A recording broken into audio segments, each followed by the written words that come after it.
Ixi, Ana. Então, valendo então. Boa tarde a todos e todas, boa tarde a quem nos acompanha, os nossos internautas, amigos, né, que estão aqui na nossa página do Facebook. Hoje a gente está iniciando mais uma live muito importante com essa liderança grandiosa que nos inspira muito, a deputada federal Maria do Rosário, do Rio Grande do Sul, né, um exemplo de mulher que luta em defesa dos direitos humanos, em defesa da vida, uma grande parlamentar, uma amiga, companheira de muitas jornadas.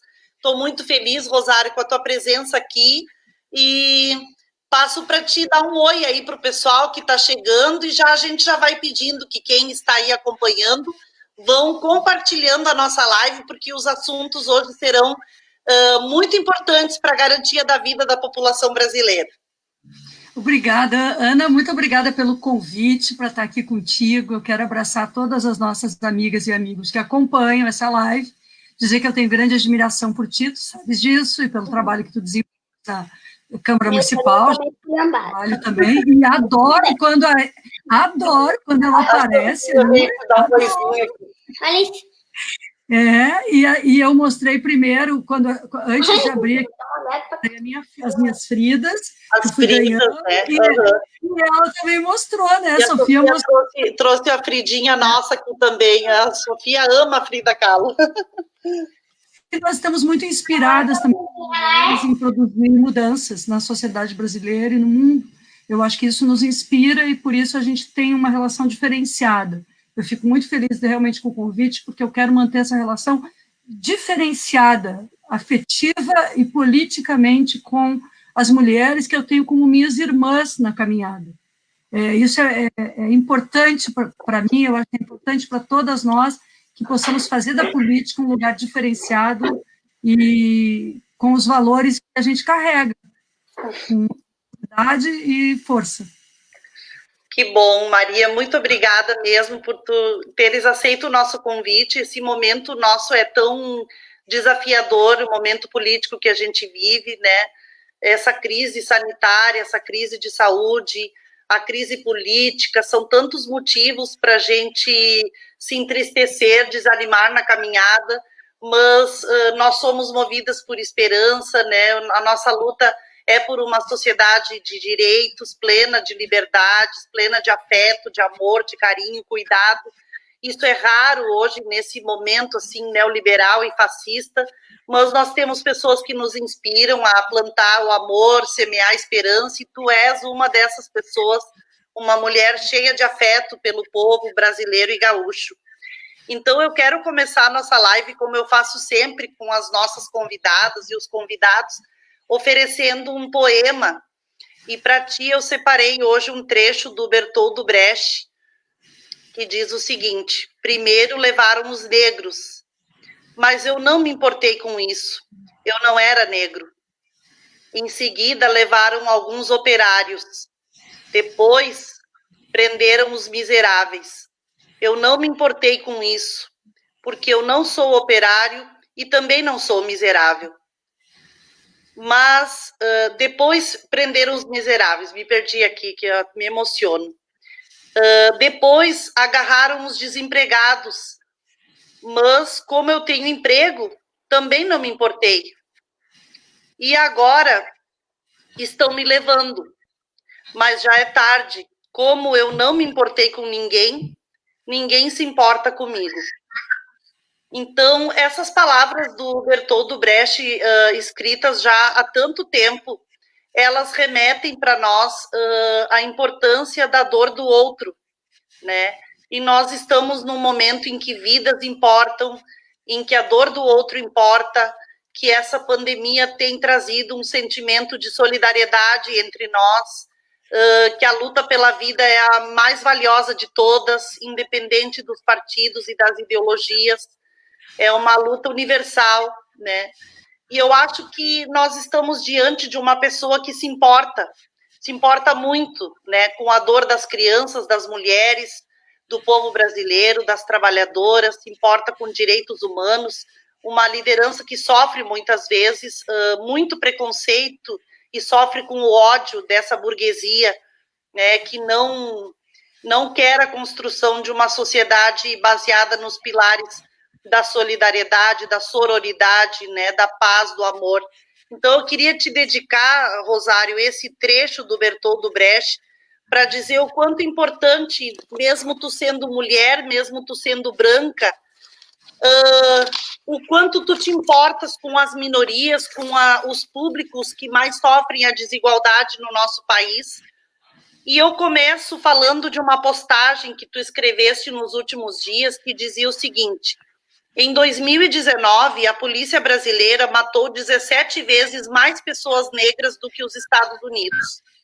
A brutalidade do racismo institucional de quem deveria proteger a todos igualmente é um problema que temos que encarar de frente imediatamente. Vidas negras importam. Então, nós aprendemos que não é preciso ser negro para criminalizar e entender que o racismo é um mal, né?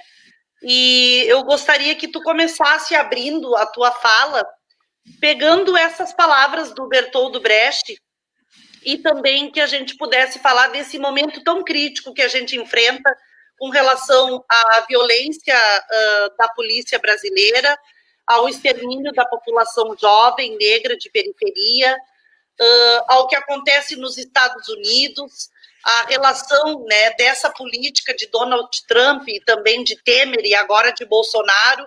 Como é que tu tem enxergado esse processo e o nosso papel, né, diante desse compromisso humanitário, né, e de combate ao racismo? Ana, eu creio que há algo muito errado com o Brasil. Há algo impressionantemente errado com o Brasil. Porque nós somos capazes de gestos tão bonitos, tão dignos, e, ao mesmo tempo, é tão rápido para produzir-se entre nós a indiferença diante da dor do outro. Nós nos acostumamos muito rápido com o sofrimento como natural. Eu realmente não sei qual é o fundamento, se há um fundamento histórico ou sociológico para isso, mas me impressiona que tantos brasileiros e brasileiras tenham ficado impactados com a forma com que o vírus foi avassalador na Itália ou nos Estados Unidos, e não tenham o mesmo sentimento sobre o que está acontecendo agora no Brasil. É claro que eles deviam, e todos nós deveríamos sentir muito pelo que aconteceu na Itália e pelo que aconteceu nos Estados Unidos, pelo que acontece. É claro, mas nós devemos sentir com igual, pelo menos com igual sofrimento, com igual vontade de solidariedade e de ação sobre isso que está acontecendo no Brasil. Milão ou Manaus são seres humanos. E é impressionante, eu realmente fico impressionada em não ver tanto impacto. As pessoas meio que amortecem rapidamente o seu sentimento em relação a tudo isso. E talvez a crise política que nós estejamos vivendo agora contribua nesse sentido com os que amortecem todo o tempo a reação ao sofrimento e à solidariedade. Ainda assim, eu faço essa referência sobre o vírus, porque nós já ultrapassamos 31 mil pessoas mortas, e diferente do que o presidente da República disse, é um absurdo qualquer pessoa, ainda mais alguém no mais alto cargo da República, dizer todos vamos morrer. É um absurdo, porque não é verdade que este vírus é letal como as mortes que estão acontecendo. Quem tem melhores condições de proteger-se e chega a um hospital com melhores condições de atendimento, com respirador e com equipe de UTI, e com condições físicas adequadas, que são compostas por uma alimentação adequada, enfim, por uma série de fatores que compõem a nossa saúde integralmente, não é verdade que é assim. Nós devemos nos conformar diante da perda de vidas humanas, como se elas não tivessem maior valor. Ao contrário. Então, eu vejo hoje que há um processo de eugenia com a questão do vírus no Brasil, é um processo de abandono dos mais pobres, abandono dos mais vulneráveis, dos idosos, das pessoas já acometidas por outras doenças, pessoas com deficiência também, estão sendo abandonadas à própria sorte, como se fossem seres descartáveis, como se o governo, que hoje representa o comando do Estado, estivesse mais interessado em equilibrar a balança da Previdência e diminuir o pagamento dos benefícios, como se as pessoas fossem um peso, do que em salvar a vida das pessoas. Ninguém diria, eu duvido, que dissesse de alguém próximo a si que seria natural a morte sem lutar pela vida. Então, eu fico impactada, estou muito impactada com isso, com como nós somos tolerantes com algo que é de tamanha intolerância. Nós não devemos ser tão intolerantes com a intolerância. Nós não devemos ter, não é um espírito democrático aceitar os crimes de ódio. A liberdade de expressão não carrega consigo a liberdade de destruição moral das pessoas, da vida das pessoas. E essa questão da negritude, igualmente, porque nós estamos hoje vivendo, olhando o que acontece nos Estados Unidos, e que bom que há essa resposta pública nos Estados Unidos, é parte de uma trajetória por direitos civis que tem no Martin Luther King, uma das lideranças fundamentais, que tem na Angela Davis, com sua defesa de sermos antirracistas, algo fundamental, que tem no Malcolm X, né, no Malcolm X, que eu acredito que nós aqui também deveríamos conhecer mais como referências, mas nós, no Brasil, precisamos ter vozes negras.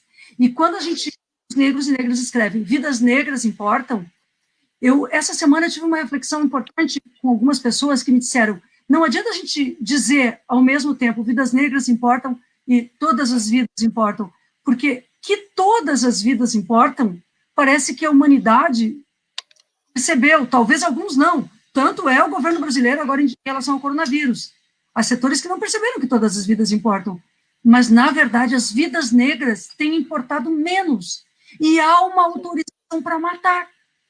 No Brasil, há uma autorização tácita, nas polícias, nas autoridades, uma autorização que sempre coloca a pessoa negra como se ela fosse desviante do padrão da sociedade. A pessoa está sempre sob suspeita. Então, o que tu dizes é muito verdade, Ana. Nós, brancos, eu, mulher branca, consigo olhar que eu devo ser, como diz a nossa querida Sandra Bueno, nós devemos ser escudo da luta negra, mas, ao mesmo tempo, eu não consigo sentir tudo aquilo que uma pessoa negra sente, porque essa pessoa anda no ônibus como uma pessoa negra, ela frequenta um restaurante como uma pessoa negra, ela vai à porta da escola do seu filho como uma pessoa negra, ela tenta entrar num elevador, num edifício público como uma pessoa negra, e ela é sempre tratada como alguém menos importante. Sempre, invariavelmente, ela pode cruzar algumas vezes ao dia com alguém que acha que ela não está no lugar que ela deveria estar. E isso é no cotidiano, só convivendo com as pessoas negras para aprender. Mas, mesmo assim, nós não vamos sentir. Então, o que nós devemos fazer mesmo é sermos antirracistas. Nós precisamos ser antirracistas. Nós não podemos mais nos calar. Aquele rapaz que é amigo do George Floyd, que é um ex-jogador de basquete, ele disse, irmãos brancos, irmãs brancas, ele falou alguma coisa assim, se vocês são verdadeiramente meus irmãos e irmãs, vocês não podem deixar que isso continue acontecendo.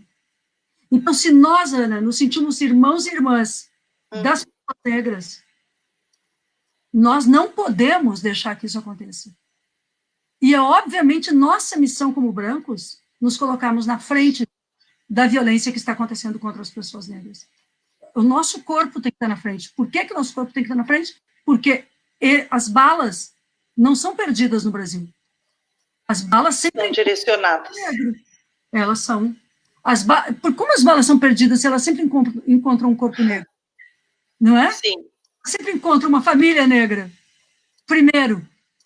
Então, não há balas perdidas, não há violência policial que não seja direcionada, primeiramente, para alguém que é negro. Se tiverem vários, será o negro. E cabe a nós, aí sim, cabe aos negros liderarem sua emancipação, como sempre fizeram, mas cabe a nós sermos antirracistas.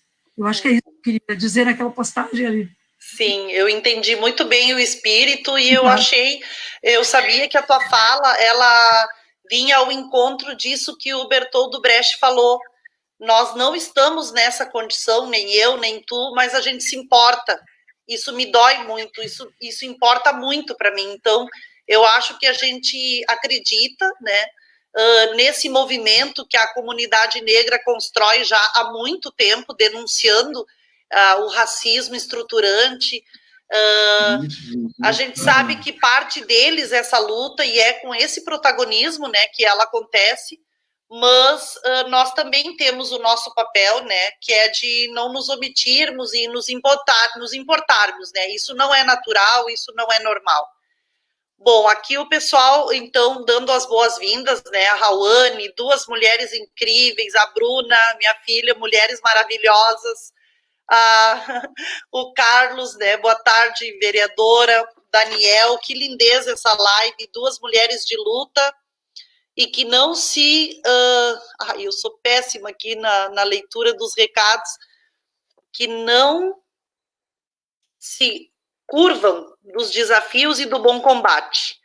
A Marieta, dando boa tarde, duas mulheres que eu admiro muito, a Pátia Afonso também, que acompanha sempre a minha irmã, mulheres lindas, guerreiras, inspiram a nós todos os dias na luta, a Isolda, a Dolores, que é a nossa presidenta do PT, obrigada pela presença, a Maria Fernanda, que é uma candidata nossa vereadora lá de Jaguarão, né, do PT também, o Gilmar, né, mandando um beijo, coletivo Petrolina, para essas duas mulheres lindas. Ai, olha só, a nossa live foi longe. Que amor, né? Que legal. O Cavedon aqui também mandando um abraço para nós duas. A Rawane dizendo, excelente começar a live com essa fala. Hoje soubemos da morte de Miguel, mais uma criança negra vítima do racismo estrutural brasileiro. Precisamos trazer esse assunto todos os espaços que pudermos. A luta antirracista continua. Então, muitas pessoas aqui, a Raquel Zimmermann também, grandes mulheres, o Vladimir Paz, muitas pessoas aqui mandando um abraço e muita energia para a gente.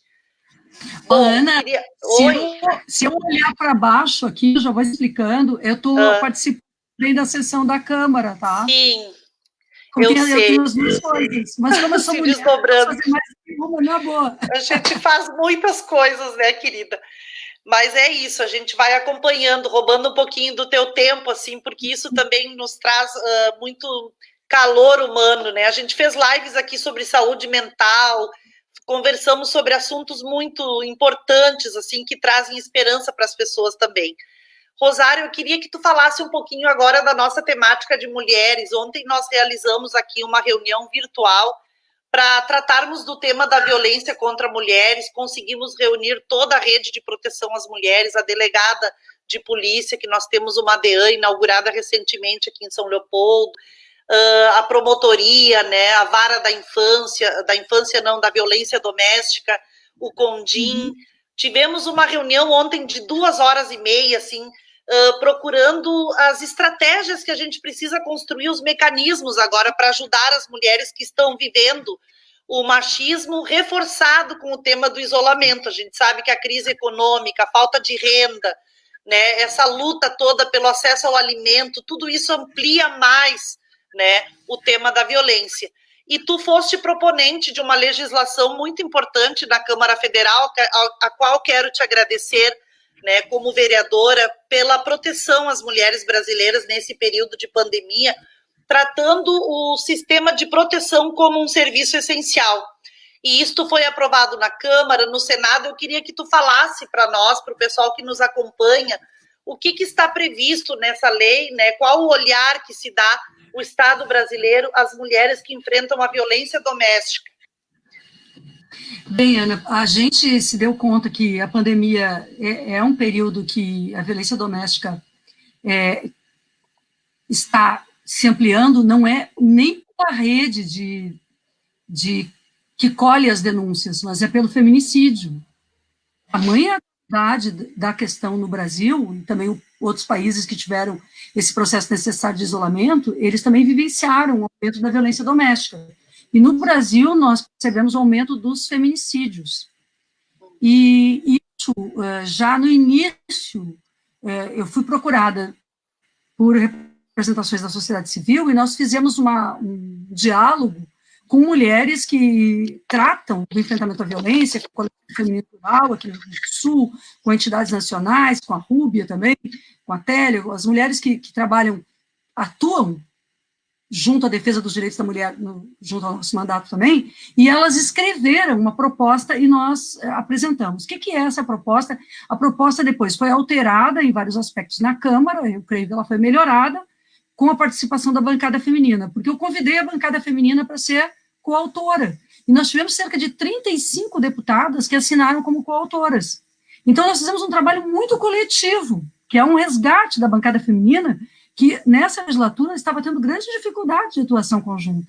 Esse projeto passou a ser assim, uma liga entre as mulheres, aprovado na Câmara e no Senado, recebeu algumas mudanças lá ontem no Senado, também, eu creio que algumas virtuosas, volta para a Câmara e nós queremos encerrar a próxima semana para enviar para a sanção presidencial, que será também algo disputado, algo difícil. Bom, o projeto, ele faz o seguinte, ele trata, como tu disseste, a prevenção e o atendimento a vítimas de violência como atividade essencial, porque o decreto geral que definiu esse processo de isolamento e o período diferenciado da pandemia no Brasil, ele mantém trabalhando e mantém recursos para áreas que são consideradas essenciais.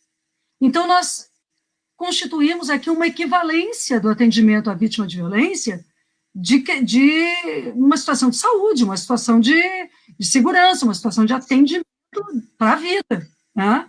Porque as vidas é que estão em risco. Então, a primeira questão é essa. Segundo, o projeto, ele articula e cria responsabilidades naquele Disque 180 e no Disque 100. Porque quando a denúncia chega lá no Disque 180, ela não pode ficar lá. Ela tem que ser repassada para a rede de atendimento municipal.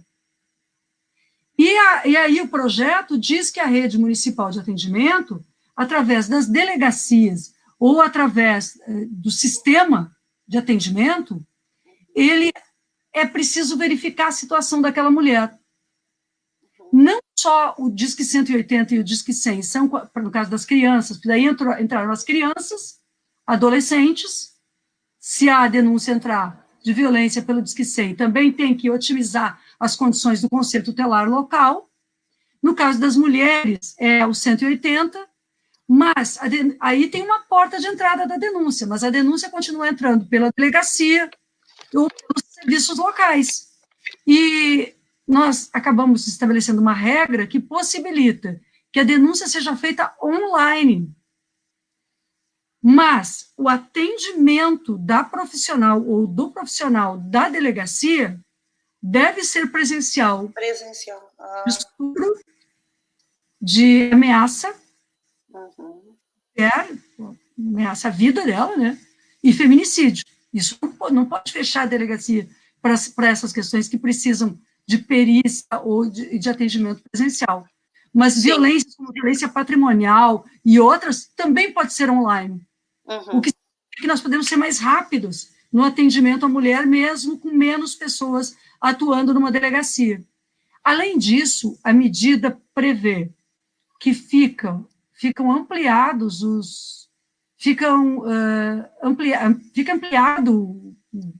o período de vigência das medidas protetivas da Lei Maria da Penha. Porque elas teriam um prazo, então automaticamente agora amplia sem precisar de nova audiência. Se não tiver audiência, pode ser somente renovado o período facilita também para que a mulher não tenha aquela ida e vinda para o fórum, para a audiência, para isso ou para aquilo. Sim. Então, isso é uma medida interessante também. A Câmara também incluiu aí a pessoa idosa. Ah, que bom. A atividade essencial, proteção essencial, e aí entram mais os CRAS, os CREAS. É claro, Ana, que nós gostaríamos de colocar a parte dos recursos na lei. Nós estamos tendo as atribuições, mas a nossa cobrança também é no sentido de que existam recursos adicionais, que não tem um valor somente para o período da pandemia, mas eu tenho a impressão, inclusive, que essa lei, em vários aspectos dela, ela vai poder depois ser... Contribuir. Exatamente, ela vai poder contribuir para a formação de sistema nacional de recebimento das denúncias e tratamento das denúncias que chegam sobre violência contra a mulher, já que a gente não conta com um sistema único no Brasil, e o que a gente conta realmente para as mulheres brasileiras, por exemplo, é com o DataSUS. O nosso dado mais fidedigno é o que entra no hospital, na unidade de saúde. Sim. Só que a gente percebeu, né, Ana? A mulher, ela não está indo na unidade de saúde. Se ela levar uma pancada e se ela conseguir aguentar, é triste dizer isso, mas se ela conseguir aguentar a dor que ela está sofrendo, ela não vai ir na unidade de saúde ou no hospital porque ela tem preocupação com o vírus. Oi? As pessoas moram com ela. Então, a porta de entrada... cortadinha aqui. Exatamente. Então, a porta de entrada da rede de saúde tende a diminuir e ampliar outras redes nesse momento de pandemia. Então, o projeto incluiu também as pessoas com deficiência, e nós vamos receber agora as contribuições que vieram do Senado, e eu acho que ficou um bom projeto, mas é sempre difícil pensar que quem assina é do presidente da República, então vamos ver como é que também as coisas andam. Mas foi muito relevante contar com o apoio da bancada feminina e dessas 35 mulheres de todos os partidos que assinaram com a gente. Né? Nossa, eu quero te cumprimentar, Rosário, por teres conseguido rearticular a bancada feminina. Eu acho que tem pautas que são compromissos nossos enquanto mulheres, que é imprescindível essa unidade, né? Pelo jeito, o tema da violência conseguiu trazer essa liga. Espero que possa continuar havendo minimamente algum grau de compromisso entre todas as mulheres de outros partidos para corroborar com propostas assim. E eu tenho para te dizer assim que ontem na nossa reunião a delegada de polícia ela falou dos registros online. A nossa delegacia que ela funciona de segunda a sexta em horário comercial, mas eles criaram um WhatsApp, então a Polícia Civil do Estado também se articulou com um número de WhatsApp. A juíza, a doutora Michele, ela disse que o judiciário está com as audiências suspensas, né? Mas que ela tem expedido medidas de proteção com mais agilidade do que antes da pandemia, porque na dúvida, como ela fazia aquele feedback, buscava informação com a delegacia, fazia todo um caminho antes de expedir, hoje ela pensa diferente, ela homologa com mais rapidez. Então, me parece que nesse tema da violência contra as mulheres, talvez a gente esteja encontrando alguns caminhos assim, que são possíveis, né, e precisam se popularizar mais com as mulheres, como é o telefone de WhatsApp, uma denúncia online, podem contribuir, mas é evidente que a gente não quer que isso seja substituído pelo encontro presencial, né. Então, a delegada disse que a delegacia continua atendendo presencialmente, mas que algumas coisas não necessita a pessoa ir até lá, então eles dão retorno. A própria Patrulha Maria da Penha, aqui que acontece por parte da brigada, eles também adotaram um mecanismo de e-mail com o juizado, né, e também um telefone de WhatsApp. Então, me parece que os organismos de segurança, eles têm se articulado com essas ferramentas de WhatsApp. E isso é muito bom, Ana. Eu acho que isso vai deixar um legado importante para a gente pós-pandemia, porque a gente sabe que a ida da mulher numa delegacia ainda é, né, um momento assim difícil, então acredito que a gente possa estar descobrindo alguns caminhos que a gente deveria mantê-los depois mesmo num processo de normalidade, para facilitar que as denúncias cheguem mesmo, né? Eu acho que isso é bem interessante. E outra coisa, agora, veja, a delegacia de São Leopoldo, ela é nova, né? Sim. E veja, se não tivéssemos a DEAN em São Leopoldo, né, como grande parte dos municípios não tem, não teríamos, talvez, essa porta aberta. Sim. Cidade. Então, a importância da gente ter uma lei para o Brasil é porque hoje tu tem delegacias e estados fazendo um tipo de procedimento e outros não fazendo nenhum. Claro. Nós vamos estar uniformizando, mas, pelo visto, até porque, assim, a Ana foi nossa candidata a vice-governadora, então ela sabe que a nossa posição, né, é muito crítica ao governo estadual, em vários sentidos. E sabe que a gente tem uma visão do projeto que está em curso no Rio Grande do Sul também é muito limitado. Mas, por outro lado, mesmo assim, nós temos a capacidade de reconhecer que nós temos uma mulher na chefia de polícia, e ela está atenta também em vários aspectos do advogado, né?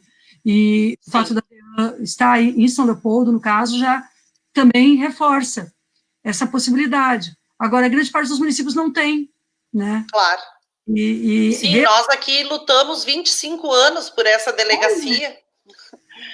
E aí, logo que ela inaugurou em dezembro, em março, a gente já entrou no processo de pandemia, mas eu senti que a delegada Michele, ela tem sido muito preocupada, assim, com esses temas, né? E acho que tá interessante o movimento. A gente sabe que o governo do estado vem sucateando o serviço de segurança, pagando atrasado já há muitos meses, né? Mas há um esforço dos profissionais. Há um esforço dos profissionais. É enorme, enorme. Isso mesmo. Vale cumprimentar e talvez até nessa sugestão que tu estás fazendo e nessa observação de que são serviços que a gente está aprendendo talvez a otimizar, fazer melhor, resolver os problemas efetivamente, atender mais rapidamente a mulher, porque ela precisa dessa agilidade.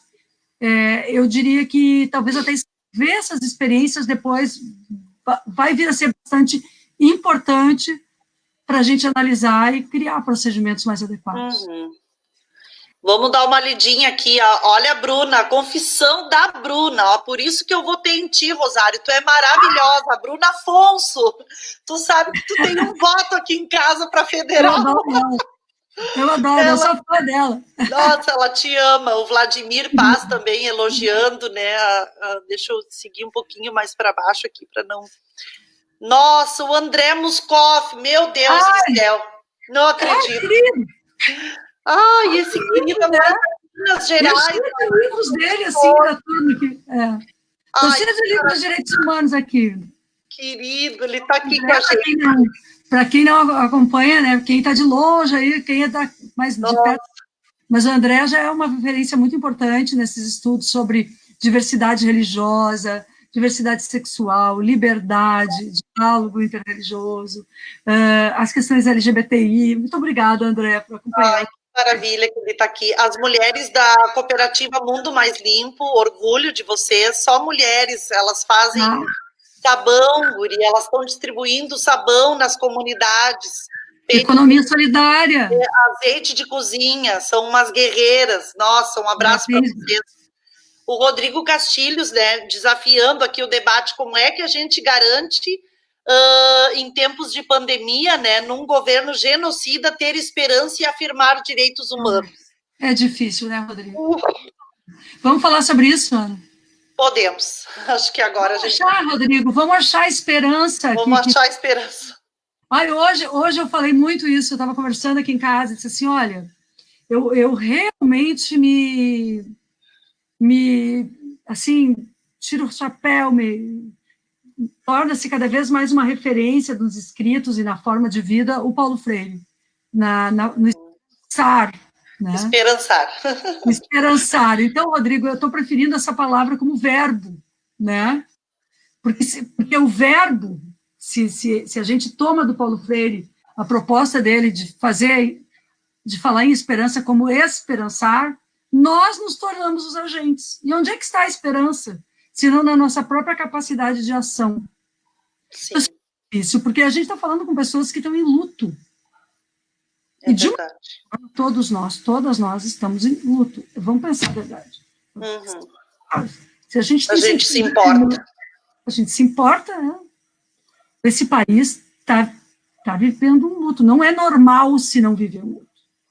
Quem perde vidas assim e não vive um luto não está numa condição humana, digamos assim, nem tudo é normal ou não normal, mas eu não vejo como não é compreensível se a gente não tiver um luto. Então, a esperança, nesses momentos, ela é mais difícil, mas ela está, talvez, em pequenas coisas, em gestos, na convivência com as pessoas com quem a gente tem perto, na capacidade de abraçar quem a gente tem perto, até na saudade de quem está longe, mas na possibilidade de fazer um telefonema.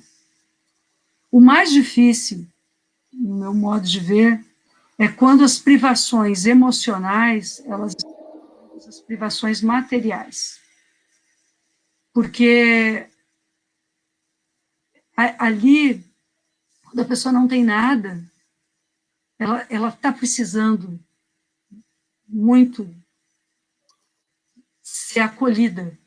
E nós, nesse momento, estamos com dificuldade desse acolhimento mais presencial. Uhum. Sinto essa dificuldade. Como é difícil, né? Isso é difícil, porque nós não sabemos também, né, Ana, nos relacionar por essas máquinas. A gente até está matando a vontade aqui um pouco de conversar, mas pensa bem, nós somos pessoas que não fazemos da política um lugar de distanciamento como autoridades públicas e tal. Nós sabemos caminhar e gostamos de caminhar nas comunidades. Nós somos as mesmas... Nós somos a nossa nas comunidades, junto do povo, bem pertinho. De entrar isso dói muito. No café, sabe, de ser acolhido. Nós sabemos o valor da pessoa ter pouco em casa e mesmo assim nos aquecer o café. Uhum. A gente sabe o valor disso. Nossa. Né? E nós Com certeza. Nós temos que fazer essa parte, porque esta é a nossa parte. A solidariedade, ela carrega uma ética. Nós não estamos falando nunca, não se trata de caridade, se trata de compartilhar. E acho que agora o mais difícil para a gente está sendo compartilhar essa parte da convivência, porque as pessoas estão precisando de nós, e é uma coisa que a gente tem que pensar. Nós também estamos precisando delas. Nós vamos ter que pensar quanto tempo nós vamos aguentar também esse processo de isolamento sem fazer o trabalho externo da atuação. Eu sei que de base. Né? Nós estamos no crescimento da pandemia ainda, porque eu estava vendo que o Brasil, em 50 países do mundo, o Brasil é o que não está conseguindo... Não, melhor, não é em 50 países. Com 50 dias de pandemia, todos os países do mundo começaram a achatar a tal da curva. O Brasil não. E por que isso? Aí os especialistas estão dizendo, porque nós não temos uma ação coordenada. Nós estamos ações pipocando, prefeituras, governos estaduais, mas nós não temos um projeto nacional. Não chegou equipamento de proteção individual para os trabalhadores da saúde ou para a população, assim, que trabalha com assistência social, conselho tutelar, muito poucos lugares. Os respiradores, não houve uma conversão da indústria nacional para fabricar. Eu sou uma pessoa indignada com aquele Trump, né? Mas ele chamou a indústria norte-americana e mandou fabricar. Mandou produzir. Claro. E nós aqui. Nós teríamos toda a capacidade. Imagina, nós não temos... outro dia eu disse guarda-pó... Nas universidades onde rola a balbúrdia, né, Maria do Rosário? Lá é que poderia estar surgindo muita coisa interessante se o governo tivesse... apoiasse, né, a ciência também, a pesquisa. E não apoia, o contrário. Eu falei guarda-pó, o pessoal disse que eu pareço meio... que eu estou muito velha, porque quando eu era pequena eu usava guarda-pó no colégio. Mas é que, na verdade, eu queria dizer aquele avental de uso dos profissionais da saúde. Sim. Né? Imagina se nós não temos indústria têxtil no Brasil. Nós temos que estar importando máscaras, importando... entendeu? A indústria calçadista do Vale dos Sapateiros aí. Né? Nossa região. O pessoal já tem toda uma história de trabalhar com... trabalho fora da fábrica. levar para casa, para fazer a costura, Sim. né, que a gente sempre se preocupou com isso, inclusive para proteger a exploração do trabalho, que sempre nos preocupamos. Bom, mas neste período, toda essa indústria podia estar fabricando o que é necessário para o trabalho nos hospitais, para as pessoas que estariam distribuindo alimentos. Eu acho, Ana, que se a gente estivesse no governo do Brasil, nós teríamos comprado a produção inteira de grãos, de alimentos, de hortifrutigranjeiros, e feito essas cestas e criado com a defesa civil, com voluntários vestidos adequadamente para estarem protegidos, nós estaríamos deixando a cesta dentro do pátio da senhorinha lá, do senhorinho, da pessoa com deficiência, de todos que estão além do apoio. E o pré-sal, eu não tenho dúvida que o pré-sal ia estar sendo investido para salvar vidas, para comprar leitos, para... Não tudo, tenho dúvida. E aí não tem, porque não tem uma gestão, não tem um caos. É isso que tem. Não tem caos. Então, refletindo, Rodrigo, a gente vai esperançar transformando a nossa indignação em participação, por todos os meios possíveis. Ai, olha, não é fácil. Maria, falando sobre essa questão do cuidado, né? Eu vi que tu apresentaste com mais uma deputada um projeto de auxílio cuidador. Isso. Queres falar um pouquinho sobre isso para a gente? Quero. Esse é um projeto novo, produzido pelas pessoas com deficiência. Eu gosto que legal. As pessoas me dão as ideias, o Cláudio Silva também, que foi o presidente da FADERS, trabalhou... legal. Né? E eu apresentei junto com a Regiane Dias, que é deputada federal do PT do Piauí, e ela foi secretária de Educação e de Assistência lá do Piauí. É a primeira do Piauí, a nossa companheira lá. Que o Piauí tem um governador do PT, né? Que é o Wellington. Então, ela é uma mulher que trabalha muito, ela é coordenadora de uma frente parlamentar sobre pessoas com deficiência. Ela trabalha muito esse tema. Nós trabalhamos juntos. E aí, esse projeto, ele se dirige a estabelecer a criação do auxílio cuidador da pessoa idosa ou da pessoa com deficiência que necessite de terceiros para a realização das atividades diárias e da outras providências. Bom, o que é isso, né? A lei observa que cerca de 24% da população brasileira, um pouco mais do que isso, de acordo com o IBGE, censo 2010, autodeclarou-se ou foi identificado como pessoa com algum tipo de deficiência. Desde deficiências leves até deficiências mais pronunciadas. Isso para falarmos em pessoas com deficiência, mas, ao falarmos da população idosa, nós temos que ver que nós estamos rapidamente ingressando em um patamar de elevação da idade que tem um significado muito importante para o Brasil, porque nós só estamos ampliando a longevidade dos brasileiros e brasileiras porque ao longo dos últimos tempos, do último período, nós investimos mais na saúde, governos Lula, Dilma, nós investimos mais na saúde. E Eliezer. Procurando. Querido. Nós investimos mais na vacinação e na alimentação adequada. Quanto mais as crianças forem desde a creche, mais nós vamos viver a nossa vida. Mais tempo de vida nós vamos ter. Quanto mais tiver cobertura de vacinação na primeira infância, mais nós vamos viver. Então, essa conexão nos mostra que nós estamos fazendo uma transição etária no Brasil. Nós estamos saindo de um país A Europa demorou 100 anos para chegar ao número de idosos. Nós, em 30 anos, chegamos ao mesmo número de percentual de idosos. Bom, dito isso, o que nós fizemos? Só que essas pessoas se tornam pessoas dependentes, muitas vezes. Autonomia. O objetivo é que a pessoa com deficiência, a pessoa idosa, qualquer pessoa na vida tem que ter autonomia. Essa é a palavra-chave. Autonomia. Mas muitas pessoas não têm total autonomia. E quando uma pessoa idosa não tem total autonomia, quando uma pessoa com deficiência não tem total autonomia, a responsabilidade não é só da família. que é o que acontece hoje.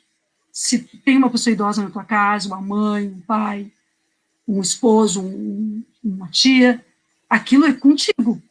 Tu tem que trabalhar, mas o que tu vai fazer? Uhum. Aí o que a gente está fazendo? Né? Nós estamos criando o auxílio cuidador para a pessoa idosa com deficiência que necessita de terceiros, e o critério para avaliar quem terá direito a este auxílio é pessoas com deficiência ou idosas que já recebem o BPC, terão acrescidos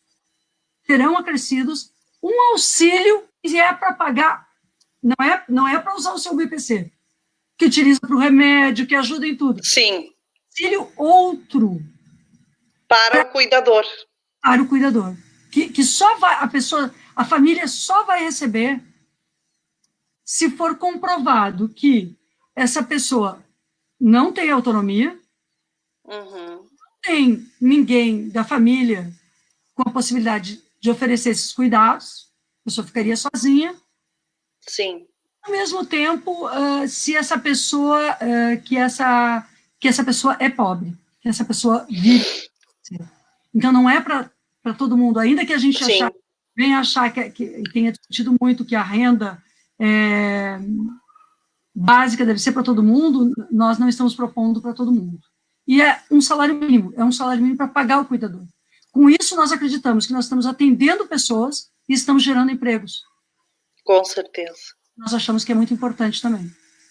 Ajuda na qualidade de vida dessa pessoa que tem essa dificuldade, e também porque esse cuidado sempre foi uma questão mais voluntária, a pessoa que trabalha com isso, que se dedica para alguém que tem alguma deficiência, muitas vezes não consegue exercer uma outra função, porque é um trabalho que exige muito e também não é valorizado, porque não tem uma remuneração mínima. Então, ajuda tanto a pessoa com deficiência como o cuidador, né? Que é a gente sempre fala, né? Quem cuida de quem cuida, né?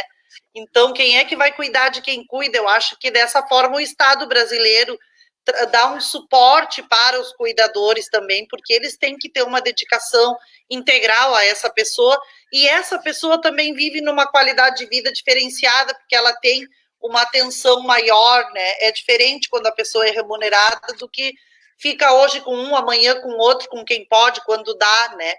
Acaba isso gerando uma vulnerabilidade, né? E o objetivo também é a desinstitucionalização, Ana, porque nós não devemos que a pessoa idosa acabe virando uma pessoa institucionalizada. Sim. O objetivo não deve ser. É claro que existem situações em que a pessoa será melhor atendida numa instituição de longa permanência de idosos. Sim. O objetivo é que as famílias também mantenham e desenvolvam alguma condição de cuidados especiais e atenção naquele ambiente familiar. Claro. Né? Sem a necessidade de pensar-se em institucionalizar a pessoa. Sim. Mas quem fica tirar a pessoa do ambiente da família dela para colocar num outro lugar. Muito melhor assim em casa.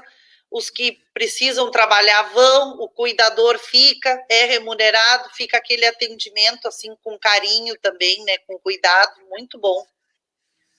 Claro, Ana, quando a gente apresenta uma ideia como essa, ela pode demorar um tempo para ser aprovada. Sim. Difícil, porque tem que convencer pessoas, e sobretudo a área econômica às vezes não pensa nessa dimensão. Mas eu estou convencida que essas ideias, elas transformam muita coisa. E chega um dia que elas acabam vingando. Sim. Por isso, antecipar aquilo que a gente sonha, que luta, em termos de cuidado, nós temos que apresentar e disputar com a sociedade sobre o que é prioritário. A vida, né? Tem um livro do Chomsky aqui que eu estava aqui por cima esses dias, que eu dizia que o título é O Lucro ou as Pessoas? Nossa. Dinheiro ou a vida? Eu acho que a gente está pensando que a muito vida bom.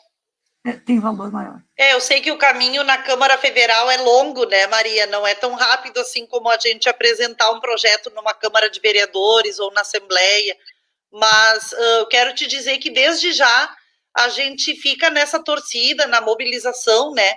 E ainda sobre o item anterior, na hora dessa mobilização pela sanção do projeto de lei em favor das mulheres, também tu pode contar conosco, com a nossa rede, né, para a gente fazer muita pressão virtual e dar o apoio para que o presidente sancione, né, considerar o serviço de atendimento às mulheres vítimas como um serviço essencial. A gente tem aqui com a gente também a presidenta do Condinha, Antoninha, tu conhece bem, né? Ela está acompanhando aqui, é uma querida. Ontem ela participou da audiência e ela falou que ela tem muita preocupação também com o tema o acompanhamento psicológico, né, para as pessoas que estão vivendo a violência, e também ela fala dos idosos, né? O Cláudio Silva está aqui também acompanhando, querido, né? Ele é autor intelectual aqui do... coautor, querido. Eu acho que eu nem expliquei tão bem quanto ele explicaria. Ele vai te acompanhando, ele vai dizer, não, tá muito bom. Enfim, tem um pessoal muito bacana aqui te mandando muitos abraços, né? A professora Patrícia Schneider também falando desse cuidado, a Yara, né, que é de São Bernardo do Campo. Ai, que amor! Yara Bento, olha só, gente, viu só como o amor se espalha? A Simone Valdete também é uma querida, tá aqui nos dando parabéns, né? Tu deve conhecer ela, nossa colega aqui da categoria. Tá? Muito bom. Bom, a gente tomou tanto teu tempo, assim, a conversa foi indo, né? Eu sei que tu tem tantas coisas. Enfim, hoje eu não queria falar das coisas mais dramáticas, assim, né? Porque tu acompanha de pertinho o tema da renda emergencial, né, Maria? Nós temos hoje 1/3 das pessoas que solicitaram ainda não conseguiram acessar. Esse tema da ajuda para os estados e municípios, que também é outro drama, né? O dinheiro não chega. Aqui a gente está numa prefeitura onde o prefeito Vanazzi tem feito, assim, um esforço gigantesco, sabe? É a 3ª rodada que os alimentos chegam para os estudantes da rede municipal essa semana, né? 13 mil kits. Quando as aulas foram suspensas, 4 dias depois, os alunos estavam recebendo a primeira leva de kits de alimento. Também aqui a gente constituiu uma ala de Covid no Hospital Centenário, temos 10 leitos ali. Tu foste autora de uma emenda que ajudou o nosso hospital, mais uma vez te agradeço, né, pelos esforços, mas não é fácil governar sozinho sem ter o apoio da União e do Estado, sabe?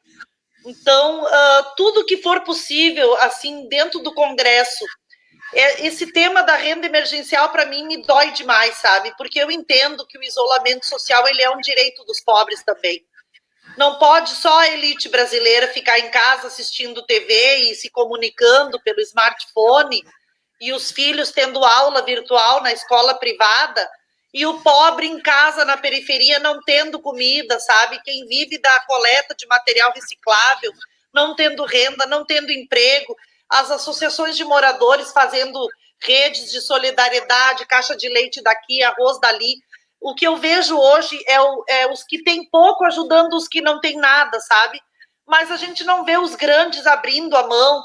A taxação das fortunas aconteceu esses dias, a Manuela republicou, né? Eu não sei qual foi. Aconteceu no Chile. Isso. Guria, e aqui nada, sabe? Então o governo não olha para os pobres, a burguesia também quer que os pobres trabalhem para eles lucrarem, que morram mesmo, né? Os empregos se perdendo. Então, eu queria, assim, que numa última fala tua, tu pudesse, assim, falar desse esforço de vocês no sentido de corrigir algumas questões, né? O tema da renda básica, para mim, é um problema, sabe? A forma como o governo constituiu isso, jogando as pessoas para dentro do sistema bancário, considerando como se o povo pobre tem um aplicativo, esse dinheiro nunca vem. Nós precisamos achar uma maneira, sabe? Porque sem renda as pessoas não vão conseguir fazer o isolamento. E sem isolamento a curva só cresce, como tu falou, né? Então, eu não sei como é que a gente pode superar isso, né, do ponto de vista do Estado. Por isso que a gente tem afirmado, fora Bolsonaro, várias pessoas aqui postaram, né? Porque tá demais, sabe? Esse governo não tem sensibilidade humana, esse governo, o tema do fascismo agora, a reação das pessoas, ninguém mais aguenta, não é hora de fazer aglomeração e tudo, mas as pessoas não aguentam mais essa afronta às instituições, afronta a democracia, todo domingo o presidente dando risada, toda semana as pessoas morrendo, sabe? Então, a indignação toma conta da gente, a gente acaba se mobilizando virtualmente, protestando, fazendo como pode, e eu acho que o tema da renda, né, o nosso país é um país que tem riquezas, né, o nosso pré-sal poderia estar sendo usado, não deveria nem ter critério, né, o presidente boicotou ali, como é que se diz, ele vetou. Ele vetou. Vetou várias categorias, guria, eu estou fazendo uma campanha para que vocês derrubem o veto dele, porque ele tirou manicure, pedicure, diarista, motorista de Uber, agricultores, ele tirou todo mundo, sabe? Os artistas. Olha, Maria, puxa essa luta aí no Congresso, sabe? Vamos derrubar esse veto, vamos fazer essa renda emergencial chegar no bolso das pessoas, porque é muito desumano o que está acontecendo, assim, é um apelo, assim, e também para que tu fale um pouquinho dessa questão, né? Do quanto isso é importante para a gente superar, né? O aumento da pobreza que vem em larga escala, né? Ana, a preocupação, quando eles falam em economia, esses economistas do governo, com Paulo Guedes, e ficou muito claro naquela reunião ministerial, tem dificuldade de chamar de reunião ministerial, porque eu tive a grande honra de ser ministra do governo da Presidência, e eu me lembro da solenidade de uma reunião ministerial, de preparar o material para ser apresentado. Eu apresentei certa vez um projeto sobre equipagem dos conselhos tutelares, que a presidenta da República se interessou em saber como nós poderíamos apoiar os conselhos tutelares. Apresentei certa vez também o projeto Viver Sem Limite para as pessoas com deficiência, que a gente criou, né, para todo o Brasil. Eram 15 ministérios, e a presidenta sentava, os ministérios sentavam. No caso, cada um deveria apresentar sua parte do plano. E aquele ministério que tinha a coordenação do plano, no caso das pessoas com deficiência, ou dos conselhos tutelares, guiava aquela reunião para verificar o todo. Mas em outras vezes era o ministro da Educação, quando ele tinha um projeto importante e nós estávamos lá, e aí ele guiava o debate e nós tínhamos que nos somar aquilo, mas havia uma solenidade e uma preparação que nós tínhamos que levar tudo muito organizado para a presidenta. Tudo era muito bem feito, com números, com dados, com fundamentação, com técnicos que trabalharam antes. Eu tenho dificuldade de pensar o quanto o Brasil está na mão de pessoas que desprezam os brasileiros e brasileiras. Primeiro porque o principal ponto da pauta daquela reunião deveria ser a pandemia. A palavra Covid não apareceu na boca de ninguém. Ninguém, então, eles não se importaram. Então, tinha uma pauta organizada, era cada um falava aquilo ali, o conjunto de desrespeitos que apareceu com o Poder Executivo, com o Legislativo, com o povo brasileiro, com o Judiciário. Quando aquele ministro diz que é hora de destruir todo o meio ambiente, porque a única vez que eu vi falarem da situação da pandemia é da forma com que os meios de comunicação vão distrair a população, distrair o Congresso.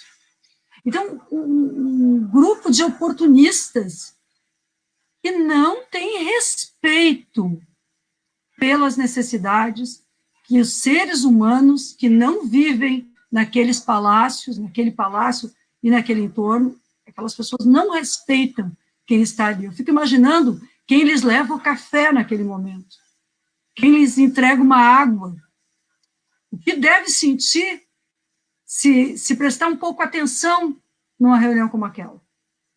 Porque a gente, olhando de fora, se sente assim, né? Eu sempre me pergunto, lá na Câmara, o que pensa a pessoa que entrega o café àquele deputado que demonstra tanto desprezo ao trabalhador e ao trabalhador? Eu sempre me pergunto e olho para aquelas pessoas, pensando que aquelas pessoas são minha referência, o olhar delas, às vezes, é a minha referência de como pensa o povo do lado de fora. Porque elas não estão ali só para nos servir, elas têm que estar ali para nos mostrar que nós temos mais a ver com elas. Estamos ali por eles. Exatamente. E que poderia ser totalmente ao contrário. Nós poderíamos estar naquele café e elas sentadas ali onde nós estamos. Eu me pergunto muito sobre o que pensam essas pessoas que estão ali ao redor do poder e veem isso. converso também com elas quando tenho oportunidade. Então, eu digo isso para vocês porque eu estou marcada por muita indignação. Ontem, por exemplo,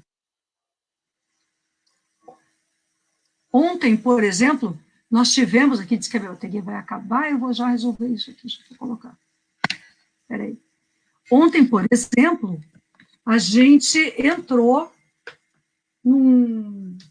Ontem, o governo vetou. Agora tá.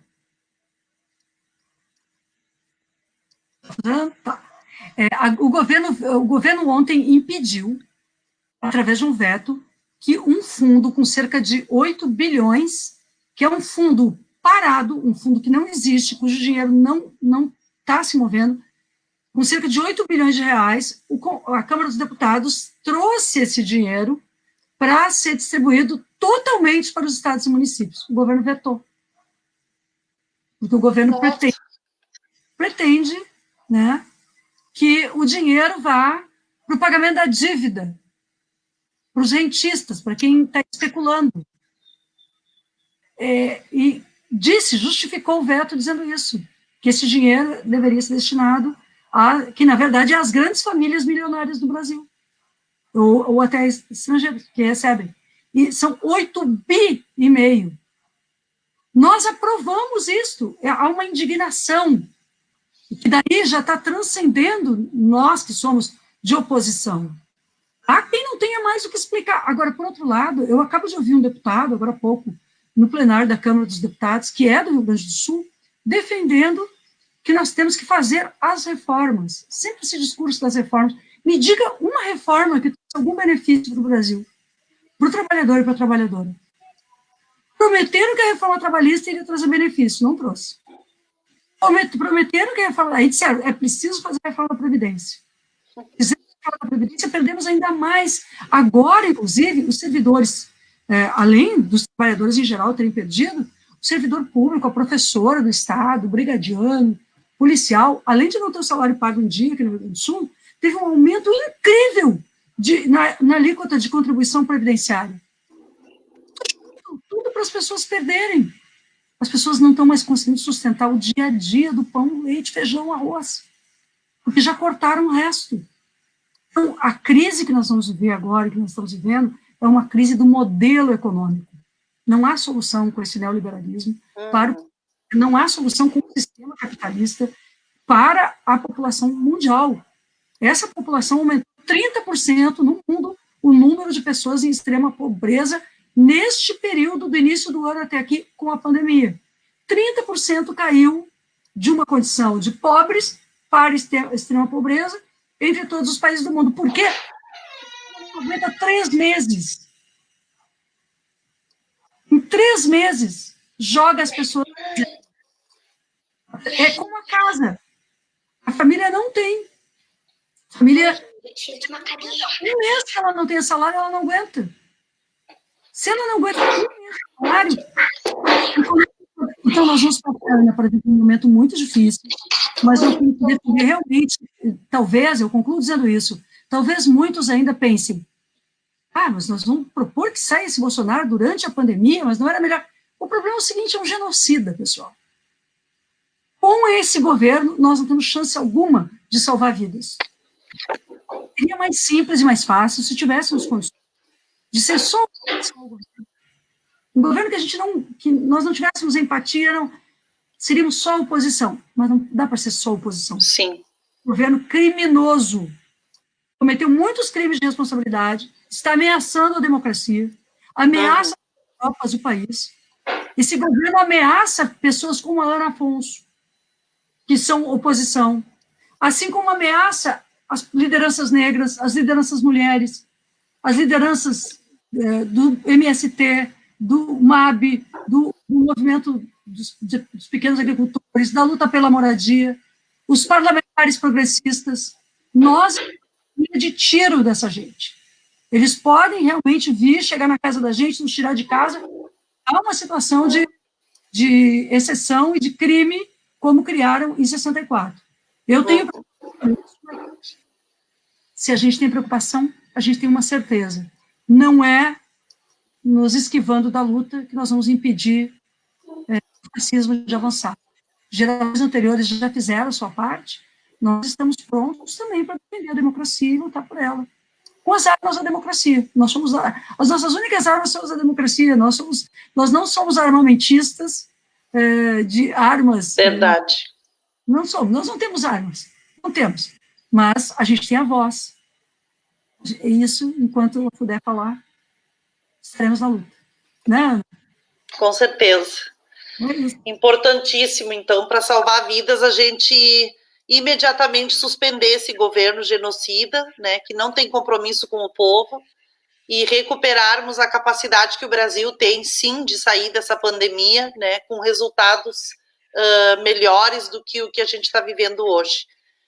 Maria, eu quero te agradecer muito, não consegui ler todos os comentários, peço desculpa a todas as pessoas aqui que acabaram manifestando algum nível de carinho, depois a gente lê um por um. Quero te agradecer muito pela tua disponibilidade de estar com a gente essa tarde, tão especial te ver, tão bom te ver, né? E saber que tu, mesmo com todo esse processo doloroso que o Brasil enfrenta, saber que o teu olho brilha, né? Que o teu sorriso passa para a gente essa confiança, essa amorosidade, né? O acreditar na política, como Paulo Freire falava, né? Para além do parlamento, mas como cidadania, como construção de vida. É muito importante para nós, é um alento nós sabermos que a gente tem uma mulher como tu que nos representa nesse espaço, e toda a nossa solidariedade sempre a ti, né? Por conta também de que as pessoas que defendem o amor, a liberdade e a democracia, infelizmente, estão na linha né, do desgaste, do tiroteio desse governo que produz ódio, né, e que não ajuda o Brasil. Então, parabéns pelo teu trabalho, conta com a gente sempre, muito obrigada por tudo, e que tu leve sempre essa força, essa esperança para o teu fazer político, tu saiba que tem muitas pessoas junto contigo, ao teu lado, né, te dando toda a retaguarda, assim como eu e todos os demais que hoje estiveram aqui acompanhando a nossa conversa. Muito obrigada. Um beijo para a Sofia, tá? Obrigada. Vive a Frida dela aí. Manda beijo para a Bruna também, senão vai dar ciúme. E olha, foi muito prazeroso conversar contigo também. Muito obrigada, amiga, tá? Igualmente. Tamo juntas. Abraço. Tamo junto. Um abração virtual. Fica com Deus. Fica também. Tchau, gente. Obrigada.